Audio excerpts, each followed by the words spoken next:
கர்த்தருடைய பரிசுத்த நாமத்துக்கு மகிமை உண்டாவதாக. Glory be to the holy name of the Lord. நீதிமொழிகள் 12ஆம் அதிகாரம் 24ஆம் வசனம். 12:24 of Proverbs. ஜாக்கிரதை உள்ளவர்களுடைய கை ஆளுகை செய்யும், சோம்பேறியோ பகுதி கட்டுவான். ஜாக்கிரதை உள்ளவன் ஆளுகை செய்வான், சோம்பேறி கப்பம் கட்டுவான். The hand of the diligent shall bear rule and the slothful shall bear an tribute. எசக்கார் ரொம்ப ஹார்ட் ஒர்க்கர், ஆனா கொஞ்சம் வசதி வாய்ப்பு கொஞ்சம் சுகபோகத்தை விரும்பினதுனால அவன் கப்பம் கட்டுறான். Issachar was a hard worker. Since he wanted a comfort in his life, he paid the tribute. ஆனா இங்க கப்பம் கட்டுற ஆள் யாருன்னா பக்கா சோம்பேறி. And the one who is slothful pays the tribute here. கிளம்புன்னு சொன்னா கோயிலுக்கு இந்த கிளம்புவான் எழும்புறதுக்கு ஒரு 1/4 மணி நேரம், பெட்ஷீட்டை மடிச்சு வைக்க மாட்டான், அதை மடிச்சு வை, அதுக்கு சத்தம் போட்டு அதை மடிச்சு வச்சு, திருப்பி பல்லு விளக்க போனா அதுக்கு ஒரு 1/4 மணி நேரம், குளிக்க போனா 3/4 மணி நேரம், கடைசியில அப்படி இப்படின்னு ஒரு 10-10:30 தாண்டிடுவோம். And to get ready for the church, he takes so much of time, and by 10 or 10:30 the time passes and he comes. சோம்பேறித்தனம் உலகத்திலயும் ஒத்து வராது, ஆவிக்குரிய ஜீவிதத்துக்கு ஒத்து வராது. Slothfulness or being lazy will not be okay for the world and for spiritual life. Spring மாதிரி முழங்கால் போடுவோம் அப்படினா டப்புன்னு முழங்கால் போடணும். You should be like a spring. ஜபலாம் முடிகிற வரைக்கும் முழங்கால் போடுறதுக்கு ட்ரை பண்ணிட்டு இருக்க கூடாது. You should be like a spring, and when you want to be on your knees, immediately should be on your knees. உலகம் எவ்வளவு வேகமா போயிட்டு இருக்கு, நம்மடையவங்க தான் ரொம்ப ஸ்லோவா போயிட்டு இருக்கு. And the world is going so fast and we are very slow. நம்முடைய விசுவாசிகள் வாலிப பசங்க अनेகர் சோம்பேறி ஆயிட்டாங்க. And our believers and youth boys, many are become slothful. அதனால வேலைக்கு போறது இல்ல. And they don't go to work. வீட்லயே படுத்துக்கிறது. They lie at home. அந்த செல்போனை தூக்கி வச்சிட்டானா, இல்ல லேப்டாப்பை தூக்கி வச்சிட்டானா, இல்ல ஐபாடை தூக்கி வச்சிட்டானா கதை முடிஞ்சு போச்சு. Having their mobile phone or laptop or iPod, that's எத்தனையோ சகோதரிகள் பயங்கர சோம்பேறிகள். Many sisters are very lazy. ஒரு சகோதரன் அவங்க அம்மாவும் ஒரு 2 நாளைக்கு முன்னால காலையில இங்க வந்தாங்க. A brother and his mother came 2 days before morning. ஐயா கல்யாணத்தன்னை கூட அந்த பொண்ணு குளிக்கலையானா. And the day of marriage she did not take bath. புரியுதா உங்களுக்கு எல்லாருக்கும்? தமிழ் புரியுதா நான் சொல்ற தமிழ்? Do you understand? கல்யாணத்தன்னைக்கு அந்த பொண்ணு குளிக்கலையா, அவ்வளவு சோம்பேறி. அப்படி ஒரு ஆளை பிடிச்சு கட்டி வச்சா இவன் எங்க போய் தொலைவான்? She is very lazy that she did not take bath even at the time of marriage. 4 மணி ஜெபம் முடிச்சிட்டு வெளியே வந்தா அம்மாவும் பையனும் நின்னாங்க. உங்க மெசேஜ் கேட்டோம், வந்தோம், இங்க வந்தோம், பார்க்க வந்தோம். அப்போ எப்படி போன கல்யாணம் ஆயிடுச்சானே? கல்யாணம் ஆயிடுச்சு, ஆனா சரியான ஆளை கல்யாணம் கட்டி வச்சாங்க. என்ன எப்படி? நீங்க ஒரு வார்த்தை சொல்றேன், கல்யாணத்துக்கு கூட நெஞ்சதில்ல, குளிச்சதில்லை அப்படின்னு சொல்லிட்டு ஒரு வீடியோ எடுத்து காட்டுறாங்க. அந்த கிச்சன் பார்த்தீங்கன்னா சும்மா குப்பைக்காடா இருக்கு. இப்படி தான் எங்கள் வீடு. இதை கேட்க போனால் அடிதான், ஆவி பிடிச்ச மாதிரி அடிக்குது. எப்படி? இப்படியும் பிள்ளையை பற்றி நீ வச்சிருந்தீங்கன்னா, சோம்பேறி பிள்ளையை பற்றி வச்சுன்னா ரிட்டர்ன் டிக்கெட் உடனே கொடுக்கும்போது நீயே போகும்போது ரிட்டர்ன் டிக்கெட் கொடுத்து அனுப்பிடணும். And when you have this lazy girls, and you should give the return ticket when they go. இப்படியா சோம்பேறி? அப்படி ஒரு ஆவி அது. That is a spirit of slothfulness. சோம்பேறிகளுக்கு ஒரு போட்டி வச்சாங்க. And they had a competition between lazy. அதுல ஒருத்தன் ஜெயிச்சிட்டான். And one got a victory. ஒருத்தன் ஜெயிச்சிட்டான். One overcome. இப்ப பிரைஸ் கொடுக்கிற time. And there's a time to give the praise. இந்த ஆள் ஜெயிச்சிருக்கிறார், வந்து உடனடியாக பரிசை பெற்றுக்கொள்ளவும். And this man has won the praise and come immediately and receive it. ஒருத்தனுமே வரல. And nobody came. அப்போ ஒருத்தன் சொன்னா, டேய் உன் பேர் தான்டா சொல்றாங்க, யாராவது போய் வாங்கிட்டு வா அப்படினா. And he said it is your name mentioned, and the person said go receive, someone can receive it. எப்படிப்பட்ட சோம்பேறி அவன்? And look how lazy he is. அவன் பேர் தான் சொன்னன்னு பக்கத்துல ஒருத்தன் சொன்ன உடனே அவன் சொன்னானா, அத போய் யாராவது போய் வாங்கிட்டு வான்னு சொன்னான். It is his name mentioned, and he is so much lazy. Bible சொல்லுகிறது பிளேட்ல கையை வச்சிட்டு வாய்க்கு எடுக்கிறதுக்கு அவனுக்கு கஷ்டப்படுவான். அவன் தான் ஒரிஜினல் சோம்பேறின்னு பைபிள் சொல்லுது. The original slothful man is the one who keeps his hand in the plate and he does not want to eat. அதனால இப்ப நம்ம பெற்றோர்கள் என்ன பண்றாங்க, அந்த பிள்ளைகளை சோம்பேறித்தனத்துல இன்னும் கொஞ்சம் சோம்பேறி ஆக்குறதுக்காக காலேஜ் படிக்கிற பொண்ணுக்கும் பையனுக்கும் கூட என்ன செஞ்சிட்டு இருக்காங்க. ஏன்னா இவன் பிளேட்ல கை வச்சுட்டு எங்க எடுக்க மாட்டேங்கிறான், வாய்க்கு எடுக்கிறது கஷ்டம்னு சொல்லி இவங்களே வாய்க்கு கொண்டு போய் ஊட்டி விட்டு கல்யாணம் கட்டினா அங்க ஊட்டுவானா, கல்யாணத்தன்னைக்கு பந்தியில ஊட்டுவான், போட்டோக்கு டிக் கிளிக் கிளிக்னு அடிக்கும்போது ஊட்டுவான். அதுக்கு பிறகு வேறு காரியங்கள் நடைபெறும். Our parents make the children more slothful that they want to feed them because the children have become very lazy. அந்த ஒரு நாளுக்கு தான் ஒரே பாட்டில்ல ஸ்டாப் போடுறதில்ல. That one night they'll eat in one இது ஒரு சில போட்டோகிராஃபர் ஃபெய்த்தம்ல வச்சு எல்லாத்தையும் ஸ்டார்ட் பண்றான் முட்டாள் மாதிரி. And they start everything in the faith home. அன்னைக்கு ஊட்டுவாங்க, பயங்கரமா இருக்கும். And they will feed in the day of marriage. சோம்பேறித்தனம் உங்களுடைய வாழ்க்கையில உன்னுடைய நன்மைகளை நீ இழக்க வைக்கும். Slothfulness will make you to lose all your goodness in your life. 8 மணிக்கு எழும்புற பழக்கம், and getting up by 8 o'clock, 10 மணிக்கு எழும்புற பழக்கம், getting up by 10 o'clock, காலையில ஜெபமே கிடையாது, and no prayer in the morning. இப்படிலாம் நீங்க பிள்ளைகளை தயவு செய்து பையனா இருந்தாலும் சரி, பொண்ணா இருந்தாலும் சரி, வசதியா இருந்தாலும் சரி, வறுமையாக இருந்தாலும் சரி, இப்படி வளர்க்கவே வளர்க்காத. Even if you're rich or poor, do not bring up your children in this manner. ஒரு பிள்ளையை காட்டுக்கழுதையை போல வளர்த்தவன் யாருன்னு பைபிள்ல இருக்கு. காட்டுக்கழுதையை போல எல்லாம் வளர்க்க கூடாது. And you should not bring up your children like a wild ass. அது வாடு தூங்குறது. And they sleep. அது எப்பமா எழும்பும். And it will get up குளிக்கும். and it will go take bath at some time. It is not so. Bible சொல்லுகிறது சோம்பேறி பகுதி கட்டுவான். And the slothful will pay the tribute, says the Bible. ஆவிக்குரிய ஜீவிதத்துல any time நீங்க ரெடியா இருக்கணுங்க. And you should be ready in the spiritual life. சோம்பேறியே, நீதிமொழிகள் 6:6ல சொல்லி இருக்கு, சோம்பேறியே நீ எறும்பினிடத்தில் போய் எதை கற்றுக்கொள்? எதை கற்றுக்கொள்? உற்சாகத்தை கற்றுக்கொள். Go to the ant, thou sluggard, and consider her ways and be wise. 6:6 Proverbs 6:6. சோம்பேறியே நீ எறும்பினிடத்தில் போய் அதன் வழிகளை பார்த்து ஞானத்தை கற்றுக்கொள். ஞானத்தை கற்றுக்கொள். இன்னொரு இடத்துல என்ன சொல்லி இருக்கு? சுறுசுறுப்பை கற்றுக்கொள்.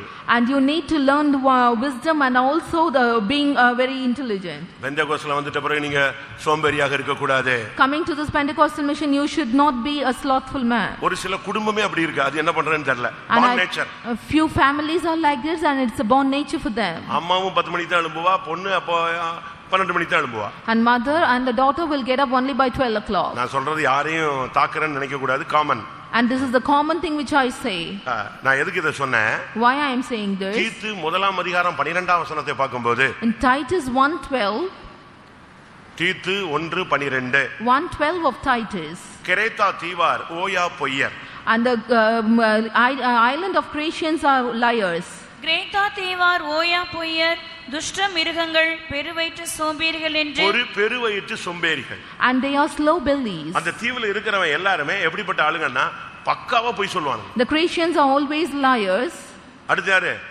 துஷ்ட மிருகங்கள். They are evil beasts. அடுத்து என்னது? பெருவயிற்று சோம்பேறிகள். And they are slow bellies. அது சோம்பேறின்னு சொல்லாம சாப்பிட்டு சாப்பிட்டு தூங்குறவன்னு சொல்றாரு. And they say that they are not slothful but slow bellies. அப்படிதானே? பெருவயிறு அப்படின்னா சாப்பிடுறான்னு அர்த்தம். They have large சோம்பேறித்தனம். வேலைக்கு போக மாட்டான், ஜபத்துக்கு போக மாட்டான், வீட்டுல ஒரு வேலை செய்ய மாட்டான். They have large bellies, they eat and they sleep and don't do any work. அப்ப கல்யாணத்துக்கு முன்னாலே கல்யாணம் கட்டும்போது சொல்லிடணும், என் பெண் வேலை செய்ய மாட்டாள், தூங்க மாட்டா, குளிக்க மாட்டாள். At the time of marriage you should say that my daughter will not work and she will not. ஒரு மெனு மாதிரி ஒரு டைம் கொடுத்துறணும். காலை 8 மணிக்கு எழும்புவாள். And she will get up by 8 o'clock. நீதிமொழிகள் 31ஆம் அதிகாரத்தை உன் பிள்ளைக்கு சொல்லி கொடு.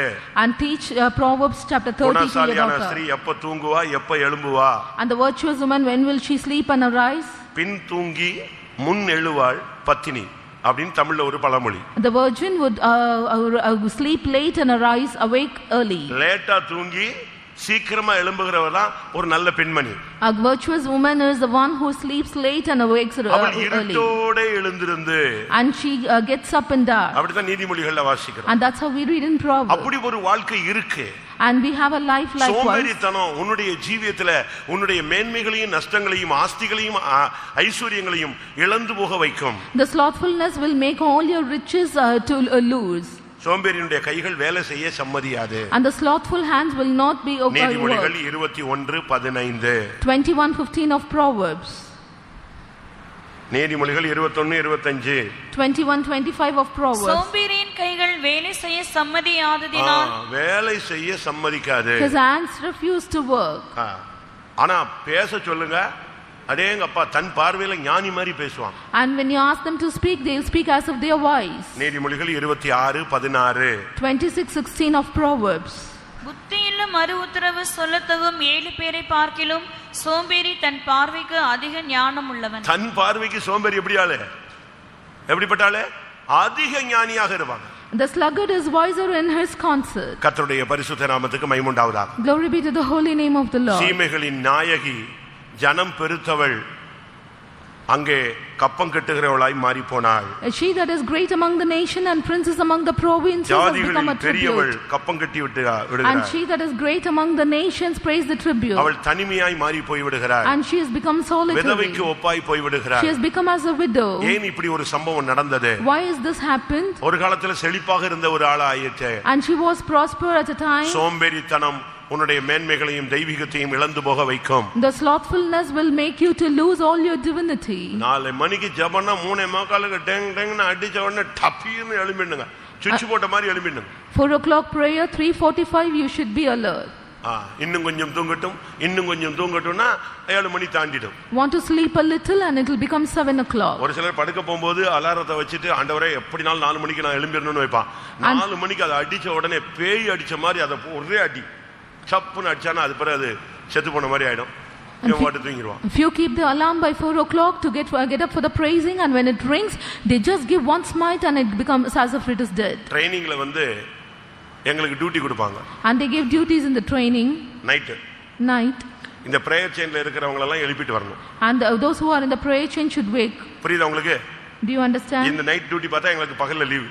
And if he sees the night duty, then he has the morning duty. அப்ப நைட்ல 10 மணி 11 மணிக்குல இருந்து இந்த பிரேயர் செயின் பார்ட்டிகள் எல்லாம் எங்க தூங்கி இருந்தாலும் போய் தட்டி எழுப்பி ஜெபத்துக்கு டைம் ஆயிடுச்சு எழும்புன்னு இவன் அந்த 4 மணி நேரத்துக்கு முன்னால போய் ஒவ்வொருத்தரையா தட்டிக்கிட்டே இருப்பான். And 15 minutes before the prayer chain team would arise the next group.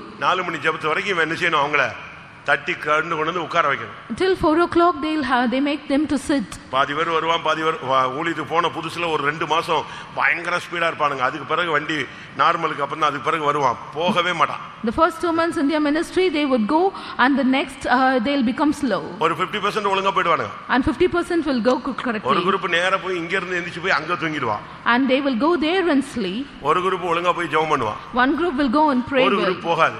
One group will not go. இவனை போய் எழுப்பி when they go and wait, இவனுக்கு ஜிப்பாவை எடுத்து கையில கொடுத்து and giving the jippa in their hand, போட்டு விட்டு நீ போன்னு சொல்லிட்டு இங்கிட்டு வந்தா இவன் தூங்கிடுவான். காலையில கேட்டா நீ ஏன் போலன்னா என்னை எழுப்பவே இல்லை. ஏன்னா அவ்வளவு தூக்கத்துல இருந்திருக்காங்க. And they will say that they did not wake me up, and that's how he sleeps. இந்த 4 மணி ஜெபத்துக்கு தப்புறதுக்கு சன்சைட்ல போய் படுத்துருவானுங்க. ஒழுங்கா செத்தே போடுவான். ஆனாலும் கண்டே பிடிக்க கூடாதுன்னு சொல்லி எங்கேயாவது போய் ஒளிஞ்சுக்குவான். And they will go and sleep in the sunshade without getting up for the 4 o'clock praise. அடையார்ல training இருக்கும் பொழுது தென்னை மரத்துல ஏறி மட்டைகளுக்குள்ள போய் உட்கார்ந்துக்கிறது. And in Adayar training எங்க எவனுமே கண்டுபிடிக்க முடியாது. They will climb up the coconut tree and sit up there and nobody can find him. தூக்கம். Sleep. தூக்கம் கந்தையை வருவிக்கும். The slumber will bring filth. சோம்பேறி.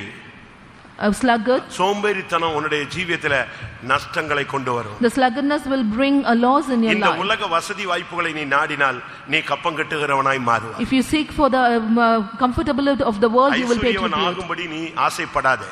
And do not desire for anything. அப்படி ஐஸ்வரியவானாய் மாற விரும்புகிறவர்கள் என்ன செய்வார்கள்? What will they do if they want to become rich? பணக்காரனா ஆகணும்னு ஒருத்தன் ஆசைப்பட்டான்னா அவன் எதுல சிக்கறான்னு அர்த்தம்? கண்ணியிலும் கேட்டிலும் அமிழ்த்து வாசிங்க. 1 தீமோத்தேயு 6:9. ஐஸ்வரியவான்களாக விரும்புகிறவர்கள் சோதனையிலும் கண்ணியிலும் மனுஷரை கேட்டிலும் அழிவிலும் அமிழ்த்துகிற மதிகேடும் சேதமுமான பலவித இச்சைகளிலும் விழுகிறார்கள். ஐஸ்வரியவானாகணும், பணக்காரனாகணும், வசதியா வாழணும்னு நினைக்கிறவன் எல்லாம் அப்ப வசதியாவே பாரக்கூடாதா அப்படின்னு நீங்க கேட்கலாம்.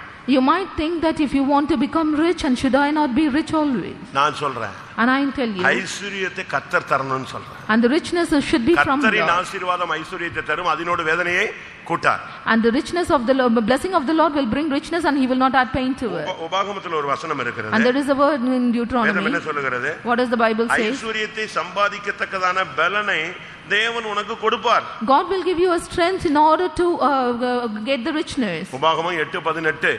8:18 of Deuteronomy. உன் தேவனாகிய கர்த்தரை நினைப்பாயாக, அவரை உன் பிதாக்களுக்கு ஆணையிட்டு கொடுத்த தம்முடைய உடன்படிக்கையை உறுதிப்படுத்தும்படி இந்நாளில் உனக்கு உண்டாயிருக்கிறது போல ஐஸ்வரியத்தையும் சம்பாதிக்கிறதற்கான பலனையும் உனக்கு கொடுக்கிறவர். ஐஸ்வரியத்தை சம்பாதிக்கத்தக்கதான பலனை கர்த்தர் தான் உனக்கு கொடுக்கிறவர். The Lord will give you the power to get the wealth. அதை விட்டுட்டு leaving all that, என் சாமர்த்தியத்துல தான் நான் சம்பாதிச்சேன்னு சொல்லிப்புடாத. And do not say that with my strength I earn. 17ஆம் வசனம். Verse 17. என் சாமர்த்தியமும் என் கைபலனும் இந்த ஐஸ்வரியத்தை எனக்கு சம்பாதித்தது என்று நீ உன் இருதயத்தில் சொல்லிக் கொள்ளாமலும் இருக்க எச்சரிக்கையாயிருந்து. எப்படி எவ்வளவு தெளிவா சொல்லியிருக்கு. And it is கர்த்தர் mentioned உனக்கு தேவனா தருவாரு. God will give you the riches. உன்னை ஒரு பாதையில கொண்டு போகணும்னு ஆசைப்படும் பொழுது நீ உலக பிரகாரமான ஐஸ்வரியங்கள் அதெல்லாம் ஆசைப்படாத. அது தரும்போது தேவன் தருவார். If Lord wants to lead you in a path, do not seek for the richness of the world and